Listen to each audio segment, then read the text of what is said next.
Does menstruation affect weight gain? Do we recommend Ozempic? And do we recommend people take vitamin D supplements? These are some of the questions we've been asked this week by our listeners, so stay tuned and hopefully you'll get the answers. Okay, so this is a bit of a different podcast this week, isn't it?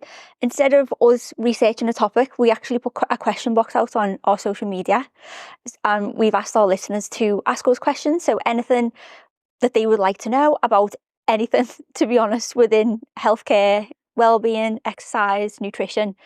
So we haven't actually really looked at the questions because we thought it might be quite interesting to sort of just do this podcast off the cuff. Really, we do our podcast off the cuff every week, to be honest, in terms of this is all live and we don't edit anything down.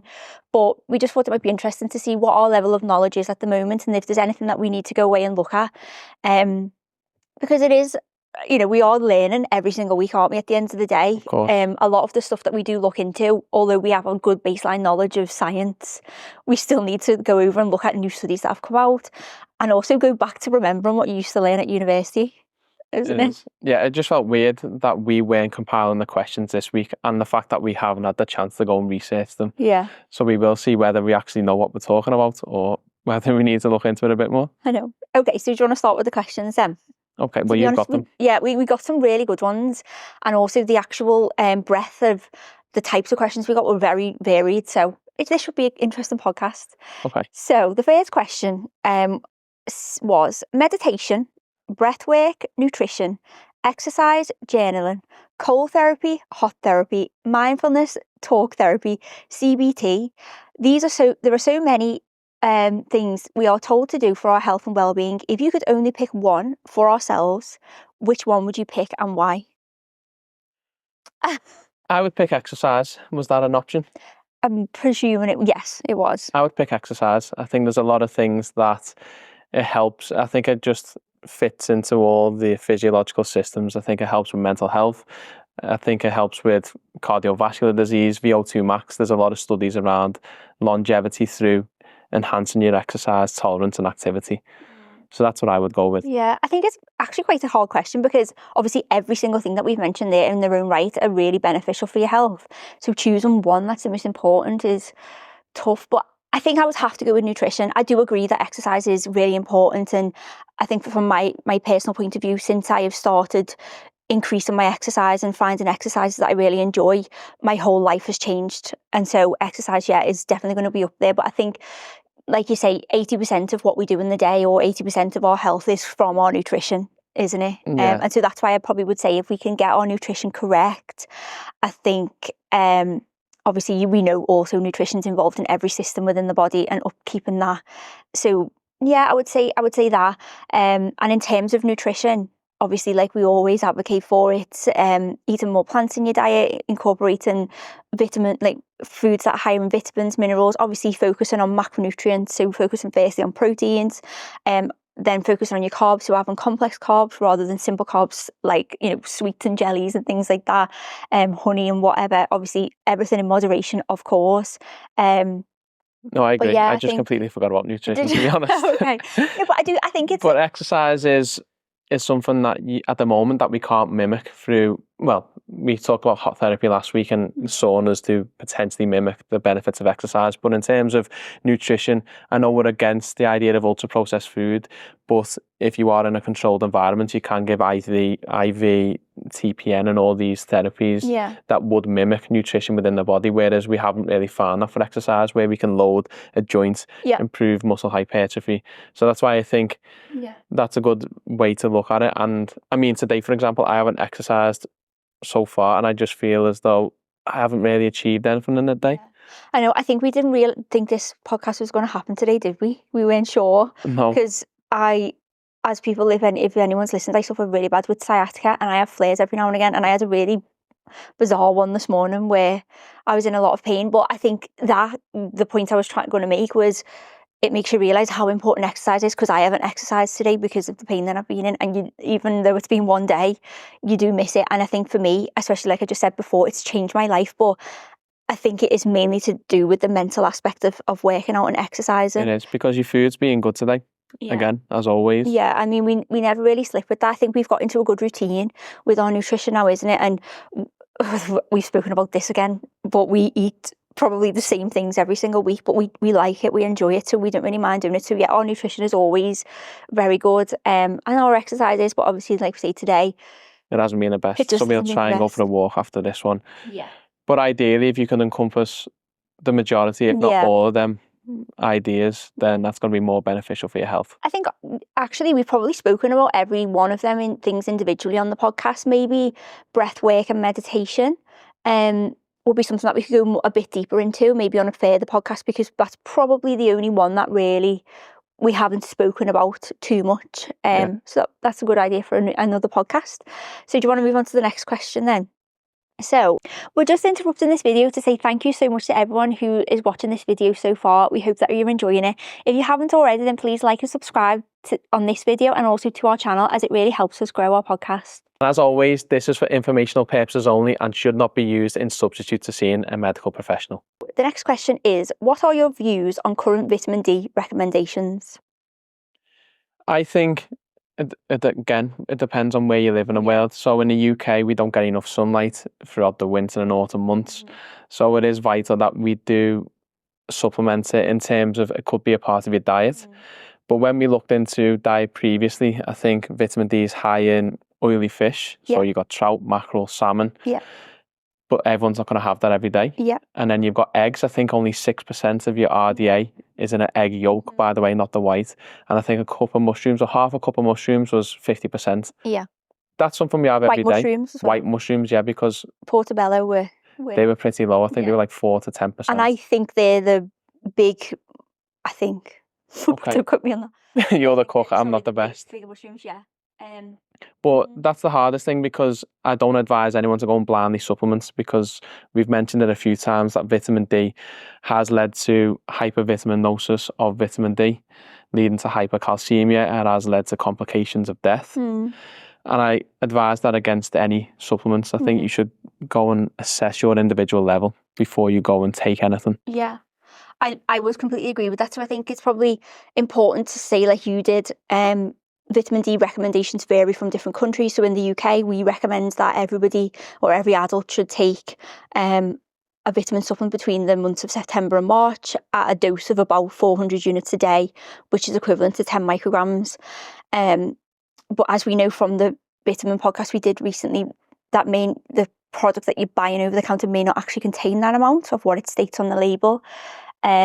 So yeah, I think it's a tough one, because I think actually since doing the vitamin podcast, we just opened a can of worm for ourselves, because previous to that, I just used to recommend it to all the patients who, we should be recommended. But I actually think it's even children as well, because obviously they need more vitamin D actually as they're growing up, because the bones are growing, and elderly need slightly a bit more, I think. So actually everybody in the UK, it's not just adults, it's, the whole population should be supplementing during their months at least.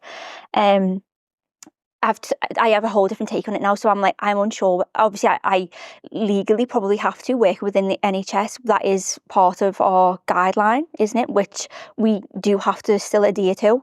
But I think I would be more mindful now if I'm telling patients. Do you mean in terms of we've got to advise them to buy from over the counter? So, I mean, obviously, it would be, if it come up in a conversation, it's not that we legally have to, isn't it? So in terms of, obviously, if a patient has a vitamin D deficiency, then we have to treat it. Whereas if a patient doesn't have a vitamin D deficiency and we're just asking them to supplement because of the months, it would obviously be, if it came up in a conversation, I would have to still advise vitamin D. Yeah, and the reason why we don't prescribe on the NHS for such patients is because of the budget. And people are aware of. We used to be honest, and then it was only recently that obviously they've cracked down on it, and so we don't. But the point is that now I would obviously have to tell my patients that the research I know is that it may not contain whatever it does, so just be mindful of that. Yeah, I looked into, so people are aware that we make vitamin D from sunlight because it's based within the skin, well, the precursor anyway. UV then leads to activation and goes through other processes. Now, if you do 10 to 20 minutes, I believe 3 times a week on the forehead, forearms, and another body part, that is sufficient to maintain a level of vitamin D within the body.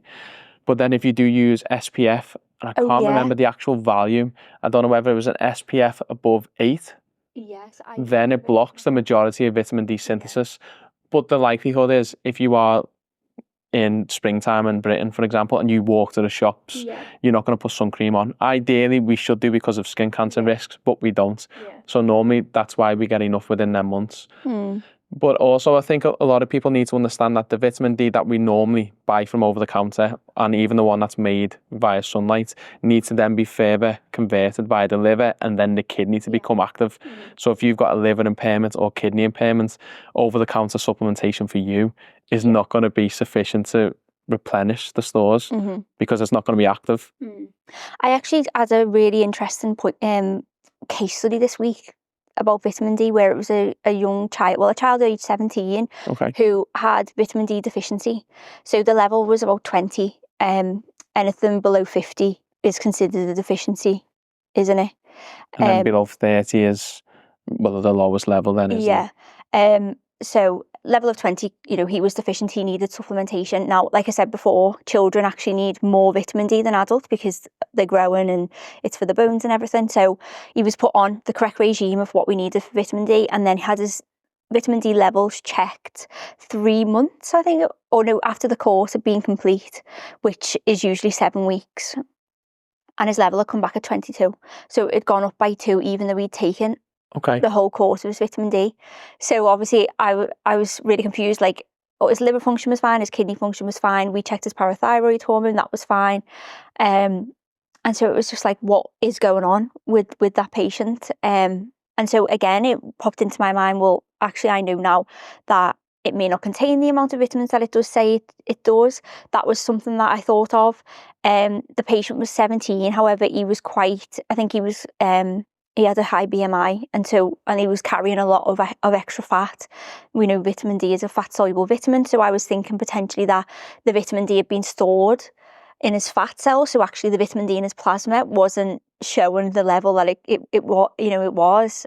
But yeah, it was just one of those things where it's like, even though we've given this guy a course, and I haven't ever seen that, I don't think.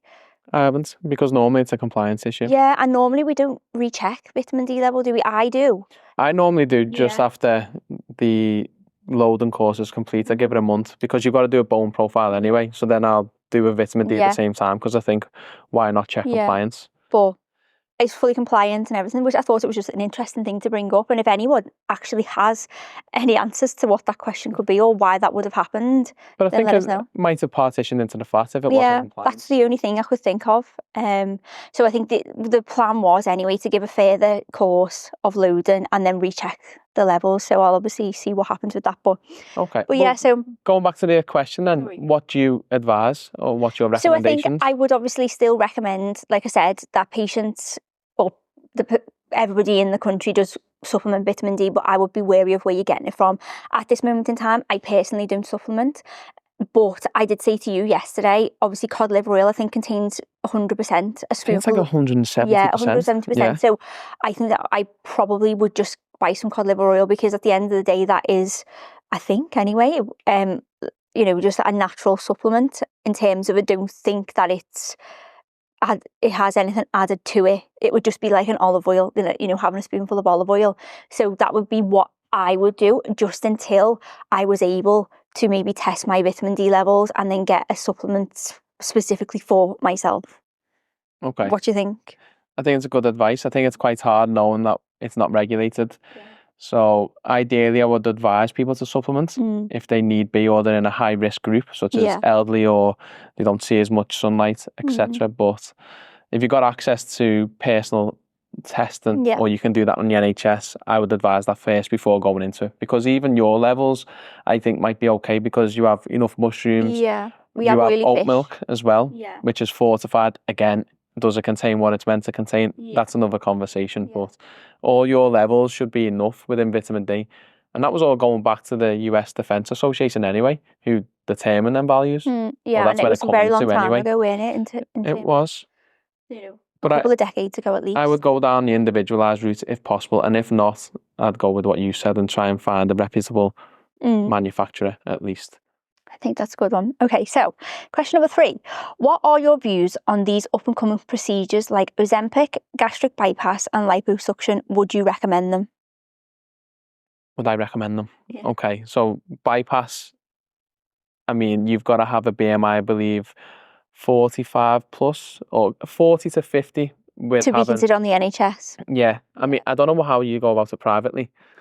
I think I think, well, I mean, I've only obviously seen like BBC documentaries where it'll be like people going to Turkey, and I think it's fairly easy. I actually know of someone who did go to Turkey and get Okay. a gastric band or a bypass, I'm not sure, but I think it's fairly easy to get it in those countries. Obviously, it's a lot cheaper.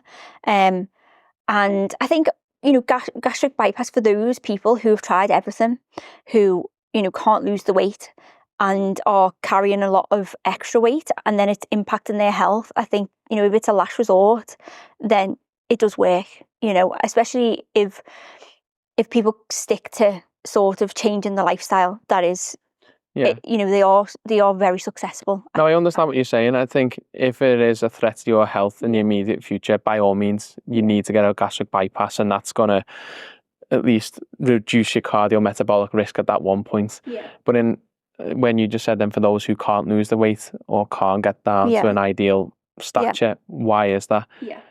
I think a lot of people can, in my opinion. I don't know of any medical conditions at the moment that would continually accelerate weight gain to an extent. Yeah, I think there are some, but it's like genetic. They're like genetic. I don't know what they're called, but I'm thinking of, Katie Price's son, Harvey Price. He has a genetic condition where it does actually affect, I think, his pituitary gland, where he does overeat. So there are obviously conditions, but like you say, for the majority of patients who don't have that, yes, there obviously is an underlying reason as to why they can't lose weight. I do think it is hard for people. I think once you get to a certain weight, and I think a lot of people as well, in my opinion, who get to these weights, they have like a family history of it. And so it's like they've been brought up around it. And so I think it can be very difficult. And I think people, in my opinion, again, wouldn't go for something so drastic if it wasn't a last resort and they felt like they couldn't do anything else. But they are effective, and people who do have a gastric bypass or any gastric surgery need to be aware of the need for supplementation. Normally it is prescribed and regulated by pharmaceutical companies and medical companies, but they do need to have a specific regime because you're not going to make intrinsic factor, which will reduce B12 absorption. There's a lot of things that it's going to impact. That would be the only thing that obviously I would say, if that anyone is considering doing that. It's obviously a high risk procedure. It's, you're getting operated on. It's also under general anaesthetic. If you are overweight, then your risks of complications following that are higher. So I think it has to be a last resort. And then, like you say, you're on medication for life once you've done it. And I think that, there are cases where patients will have a gastric bypass and the stomach, because obviously if you think about a gastric bypass, I think it's just where it's making the stomach a bit smaller, isn't it? So like they'll take off like half the stomach, or is that? They can do it. I mean, they can actually bypass it altogether. And so they don't have a stomach at all? Sometimes, but a lot of people, the idea is that it reduces your capacity to eat. That's the whole idea, isn't it? And then you've got a shorter gastrointestinal system to absorb matter longer. But then a lot of people, I think you were going to go on to, revert to liquid formulations. No, so I think that people just like then over time, over many years, the stomach will then stretch back to the sort of the size that it was, and then they've technically like sort of reversed whatever they've had done. Because I think that they do keep a very small part of your stomach, because I'm presuming that they have to. You do normally keep a bit of it. And so, I mean, again, we're not surgeons, so like this is purely just going off. We don't really do, like, it's a very specialist thing. Like if you were to get a gastric band, especially in the UK, you'd be referred to a tier 4 service, isn't it? Tier 3, tier 4. So, but that's what I would say, is that you'd have to weigh up the risks versus the benefit. Of course you would. Liposuction.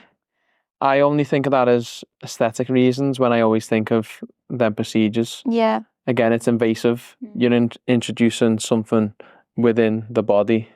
It's just infection risk. Yeah, I think. Is it necessary at that point in time? They're the things that I would be weighing up. Yeah, I'd think the same. Again, it's the same issue with gastric bypass in terms of you're under general anaesthetic, I think, a lot of the time. They may now be able to do it with local anaesthetic. Is liposuction just subcutaneous fat, or is it visceral fat? No, I think it's just subcutaneous fat. So which is ironically the least dangerous out of the two. So it is, again, if that's the evidence, it's highly aesthetic. Yeah. So again, risk versus benefit. And I'm not sure whether that would be available on the NHS. I think that would be private. I've never private. Yeah. Okay, so then Ozempic, would we recommend them? Ozempic, so that means Mounjaro and all these other new GLP-1 medication. Do I recommend them? Similar reasons for gastric bypass. If you need it at that one point and the way you are is going to lead to basically a threat to your health within the immediate future, by all means go for it if it is safe to prescribe.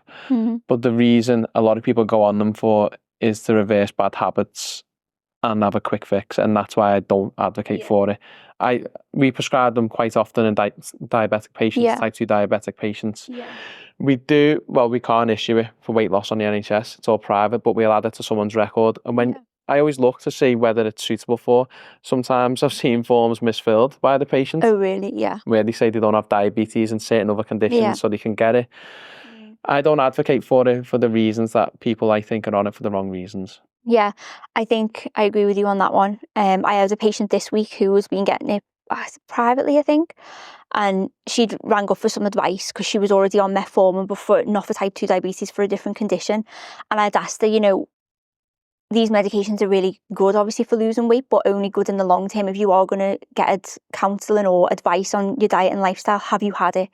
And she said no. I was literally just given it and that was it. I was sent on my way. She was like, but I really do want support because I do want to keep the weight off. And unfortunately, I think, at this moment in time, there is nothing that I can offer that patient because it really should be coming from the clinic. So I think, it's not being given out correctly, in my opinion, within this country right now. I think people are very are wanting it more than ever. I think everyone thinks that it's a really quick fix, like you say, and actually it shouldn't be used as such. It should be used in conjunction with a change in your diet, your lifestyle, everything. And I don't know whether you feel the same, but I'm seeing a lot of patients coming to us who are type 2 diabetic, who are now wanting to go on that medication. So even if they've been stable on all the medication that they've been on before for the diabetes, they want to go on it. And I think it's because there's such hype around it. And I obviously understand that people are losing a lot of weight on it. But like you say, it's highly effective though. If anyone's asking this question in terms of, is it safe to go on it if they are fitting the criteria, by all means, the studies that are done in phase 2 and phase 3, which is before it's released onto the market, I think for the latest one, Mounjaro, it's 72 weeks. And I think over that period of time, on the highest dose, which is 15 milligrams, there was a 22 to 23% weight reduction over the baseline. And I think there was only a 2% for the placebo group. So they're highly effective. They do increase insulin sensitivity. They are unbelievable. And it is a naturally occurring hormone within the body, as we all know. Normally is around for 1 to 2 minutes, where we've modified this to last for 5 to 6 days, give or take, to give it that weekly administration. In terms of safety, there have been things coming out about pancreatitis, which is severe abdominal pain, which you can't continue to be on if you do experience that. But in terms of general safety, I think if you can get past nausea, vomiting, constipation and diarrhea, I think they're pretty safe. But again, when a drug is released into circulation and has its license, it then undergoes phase 4, which is pharmacovigilance, which is basically how does that drug behave within a large population such as the public? Because normally it's only a few thousand, isn't it? And then that's why some drugs may be taken off the market in retrospect down the line, because it's had too many adverse effects.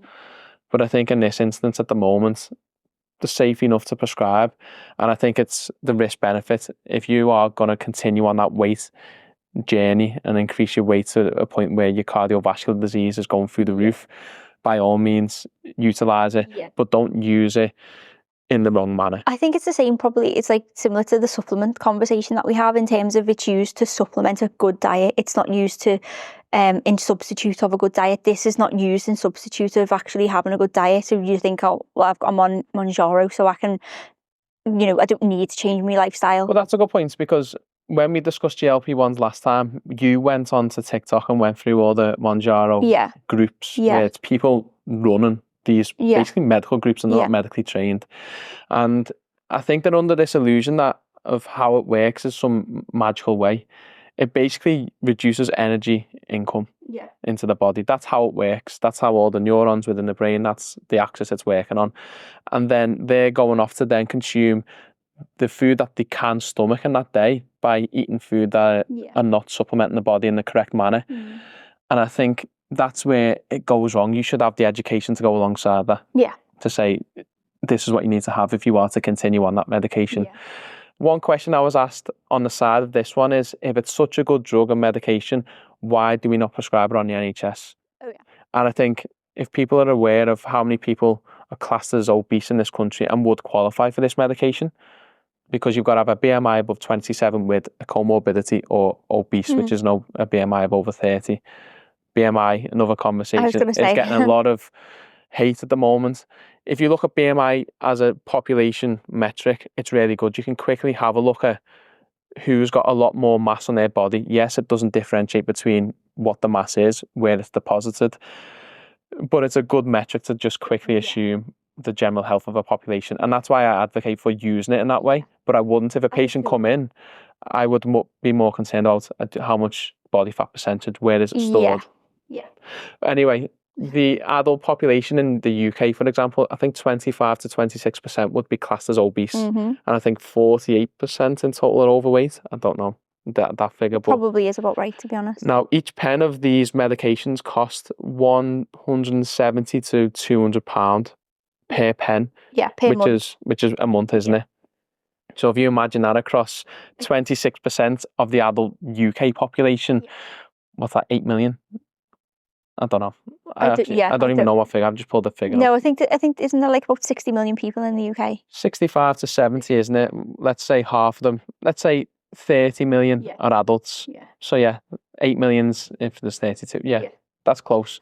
That's a lot of money to be spending out. And then a lot of people will say, well, it might benefit by not going through all these other treatment algorithms. But it's still a lot of money to expend with the hope of that being an end outcome. Yeah. I think as well, and I've said this a lot on the podcast, in terms of if we just educate our children that for better habits now, then we don't get into that situation, later on in life. And if we change our perceptions, like if the government, like they put sanctions or they put warning labels on ultra processed foods, things that we know are leading to obesity, then we don't have that problem in 20 years time. But obviously, as we do know, prevention is always a lot harder to implement than a cure.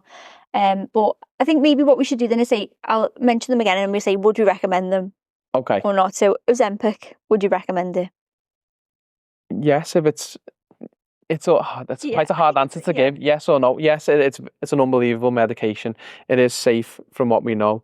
And if it meets your criteria and you're going to use it in the correct manner, by all means, use it. I think same thing for gastric bypass, isn't it? Different though, because you've got to be assessed, haven't you, by a specialist at that point. But I mean, in terms of if it's of detriment to your health in the immediate future, by all means. Liposuction, I think, with that being mainly aesthetically driven, I wouldn't really advocate for that. I think you'd have to really sit down, think long and hard, and weigh up the risk benefits again for you as an individual. If it's affecting you mentally, and it's not really of concern to your normal physical health, again, it's something for you to weigh up, but that's individualised. Cool. Okay. I could go on about that for a while. I know. Okay, so the next question. I'm a veggie and usually substitute with Quorn. What other brands are good? I'm not that good with brands. Quorn's just a meat substitute, isn't it? To be honest, I think I used to eat Quorn, and the reason for it was because I thought it was healthier. And I think this is a misconception that probably a lot of people do have, is that meat substitutes are healthier than the actual meat version, because it will say on the label high in protein, high in fibre.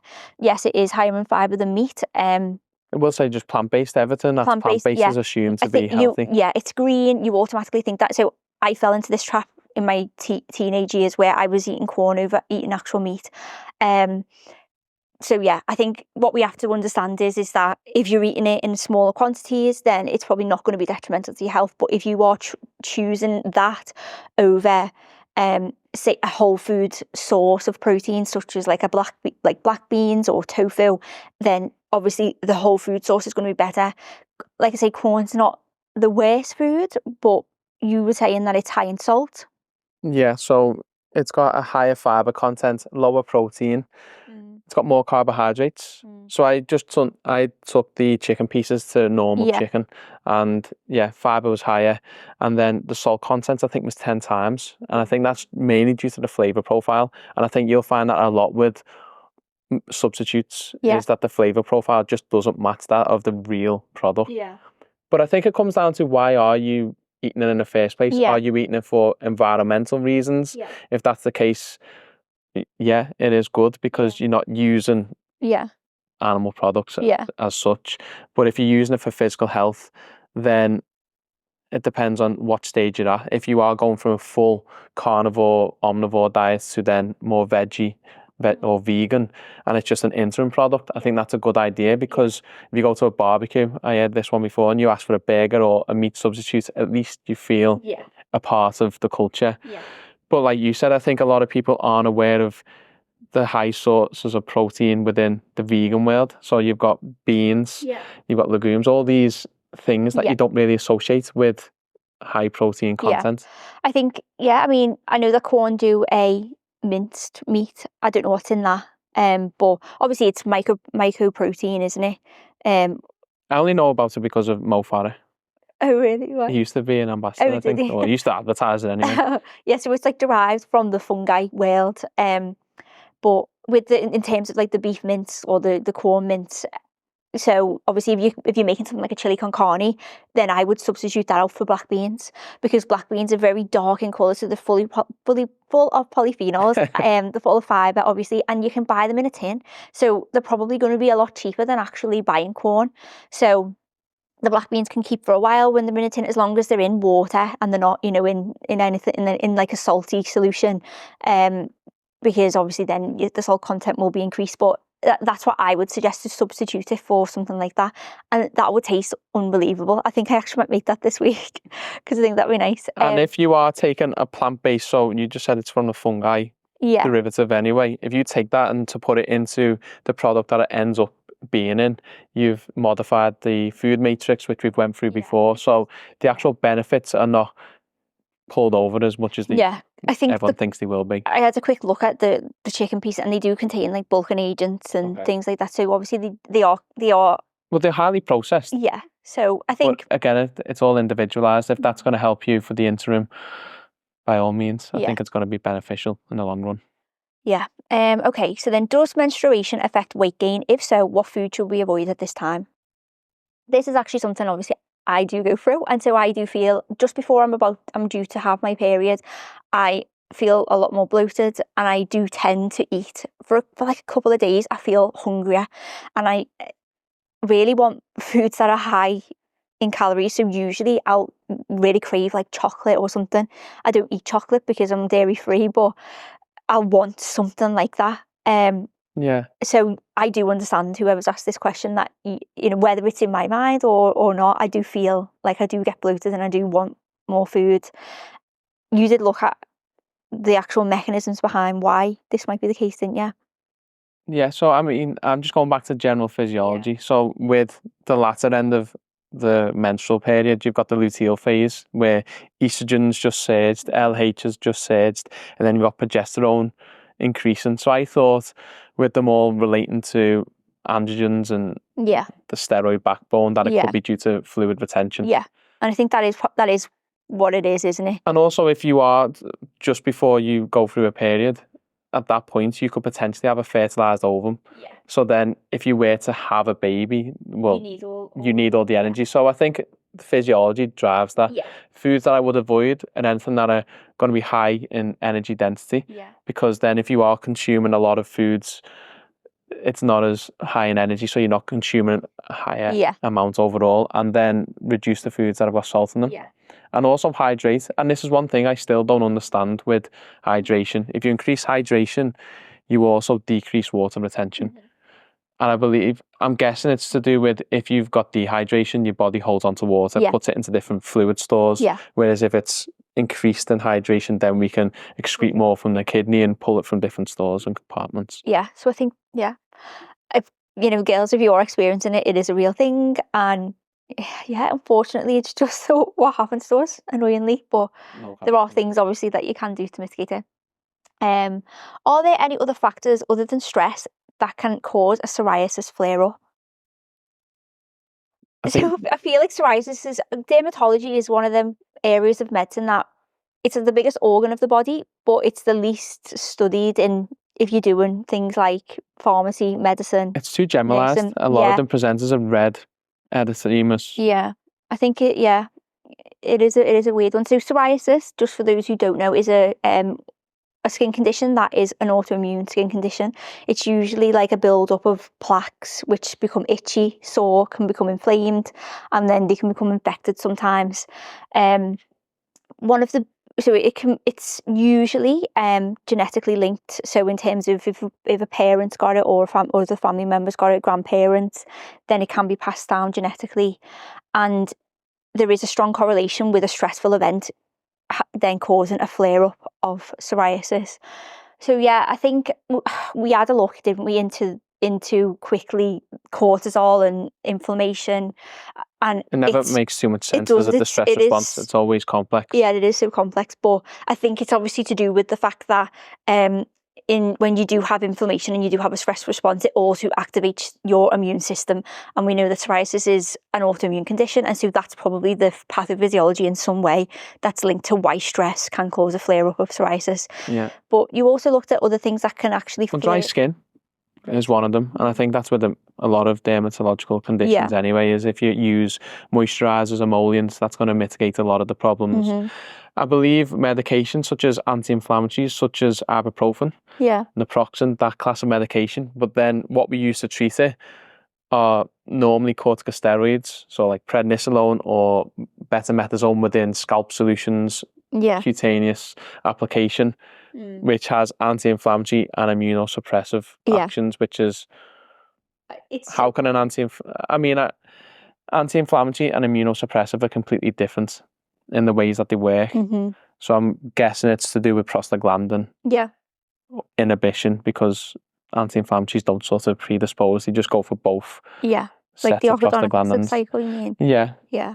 It's so complex, but I think reducing stress could obviously mitigate a flare-up of psoriasis, avoiding NSAIDs, so ibuprofen, and keeping your skin hydrated. Yeah. I think also the other thing that I wanted to say is that a lot of skin conditions obviously come from within. So people just think that, oh, okay, I'll use a topical treatment on my skin and that will help it. Yes, it will. But I think you have to look internally as well. So what are you fueling your body with? Are you giving it the correct vitamins? We know that vitamin A are highly involved within cell regeneration of your skin. So, making sure that you're eating a whole food balanced diet that's, full of colourful plant-based foods, so that you're giving your skin the best possible chance at. Yeah, if you have a viral infection, it could be a respiratory tract infection, you can have a rash from that. So it just shows that there is a link between the internal components of a body and the external. Okay, so then we've got 2 more questions left. Okay. The next one is, what's the best vitamins over the counter? I think that's similar to the answer that I'm going to give with vitamin D. Yeah. It's individualised. It needs to be personalised to you in terms of what your blood results are. Mm-hmm. You need to get pharmaceutical grade if you are going to get them. And I personally don't supplement because I feel as though I get enough from my diet. Mm. Yeah, I think unless you can do, like we said, the personalised nutrition and you can check your vitamin levels and then get a supplement made for you, it's very difficult for us to tell you which ones to buy. And again, I think I would say, first of all, look at your diet, change that and make sure that's on point, and then say, okay, well, if, for instance, if you've done everything you can do and you feel like you're slightly tired, maybe you can look at supplementing something like B12 or looking at even vitamin D supplementation if you're living in the UK. But obviously tiredness is a very general, so it's very individual in terms of, yourself. I think a lot of people look at they use supplements as the foundation. I was going to say that was I was just going to say that you need to use it as a supplement, not as, okay, well, if I take a multivitamin, then I don't need to have my 5 a day today because I've had my multivitamin. Yeah, your foundation should be exercise, good balanced diet, whole foods if you've got access to that. That should be a 50 to 90%, and then your supplements should be that few percent at the top to give you that extra boost, that extra edge. It shouldn't be the other way around, which I think they are used or misused for that reason. I know. And then, okay, so then finally, can you drink alcohol with antibiotics? So we did do an alcohol series, didn't we, a couple of months back? And actually, a lot of people have been watching one of the reels that we did over and over again to do with alcohol and antibiotics, because I think it's a general question that you do get asked. Like I said, I think in that podcast we did, whenever my family has started on antibiotics, the only question that I ever get asked probably from them is, am I okay to drink on this? So people obviously are aware of it, but it can be quite confusing as to what antibiotic can you drink on, which one can't I? So do you want to? The diplomatic answer is that you shouldn't drink alcohol on any antibiotics because you've got an infection, and you should be diverting all your energy and processing towards fighting that infection off. As soon as you consume alcohol, you're using coenzymes such as NAD, which are diverting away from the metabolic processes over here and processing it within the liver. If you want the answer that's going to not cause you any harm, which is what everyone is looking for, if you have a penicillin, for example, amoxicillin, and you have a couple of glasses of whiskey, you're not going to get, on average, a serious adverse reaction to it. But the one that everyone might have heard of is metronidazole, usually for dental infections.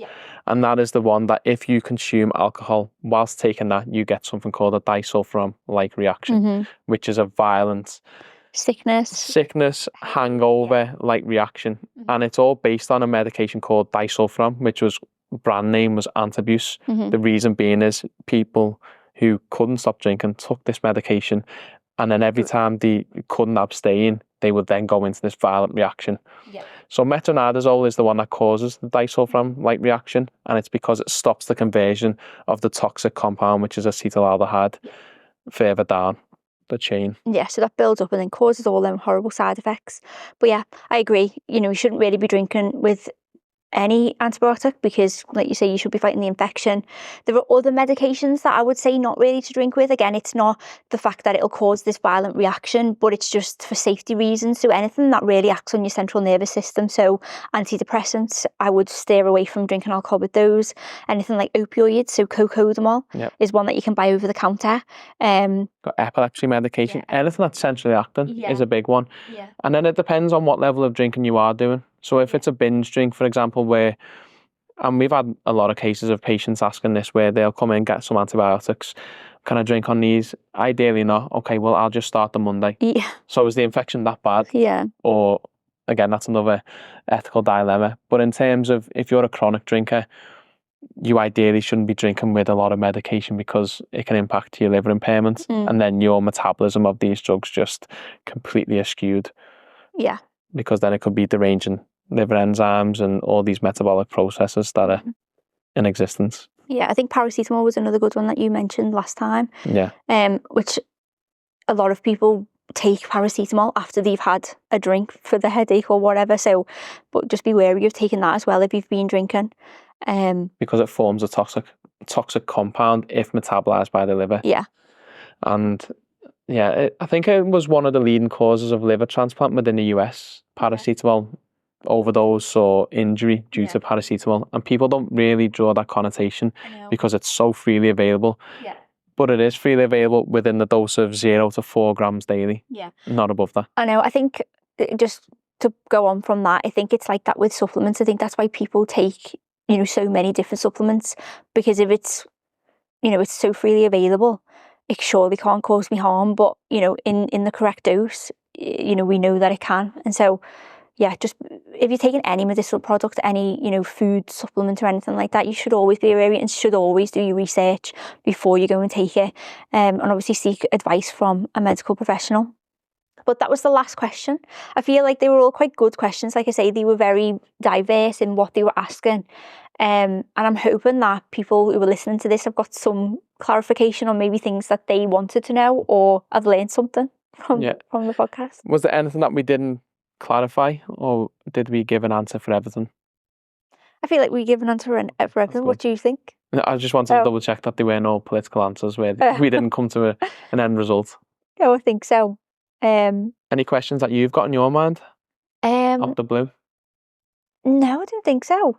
I do. There is a topic that I do want to go on from, and I think sort of come up with it then as you were talking about antibiotics and people saying, oh, I'm going to leave it till Monday, and that's antibiotic resistance. I think that is a good topic for us to speak about.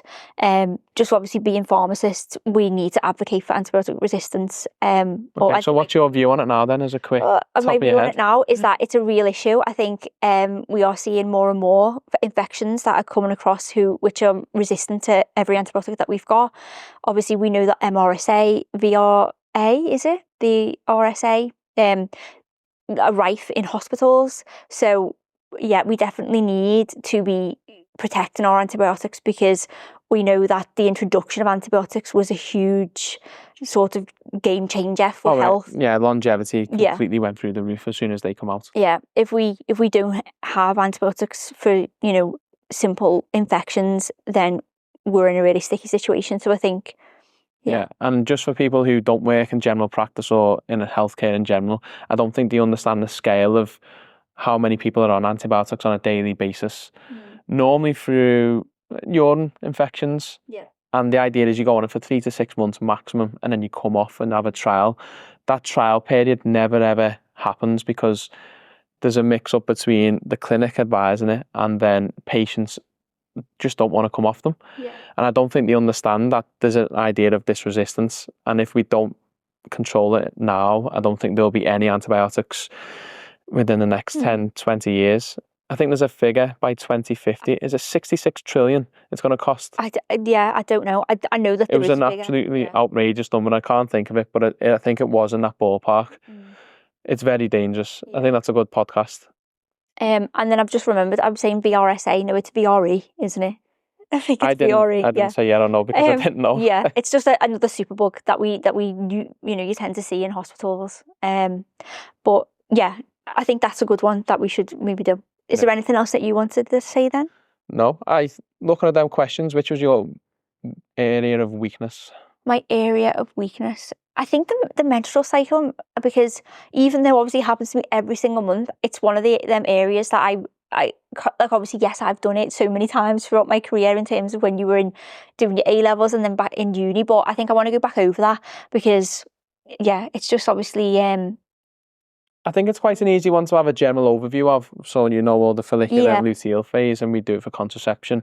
But to go into more complexity, I think it goes into a completely different world then. Yeah, but I think it might be good for obviously looking at the menopause as well, because I think that's again another topic that is affecting potentially some of our listeners maybe over the next couple of years, and what we can do to mitigate that. So I think looking at the whole woman's cycle would be something that I need to look into. Yeah, and dermatology for me. Yeah, I'm okay with it, but it's the largest organ of the body, and it's so generic, ambiguous. A red rash could mean meningitis to contact dermatitis. There is just no specificity, is there? No, I know. But yeah, as always, thank you so much for listening. If you have any questions with regards to this podcast or any other podcasts that we've done, then please let us know. Also, don't forget to like and subscribe to this video, and then also follow us on social media. We'll put all the links down below, and we'll see you at the next one.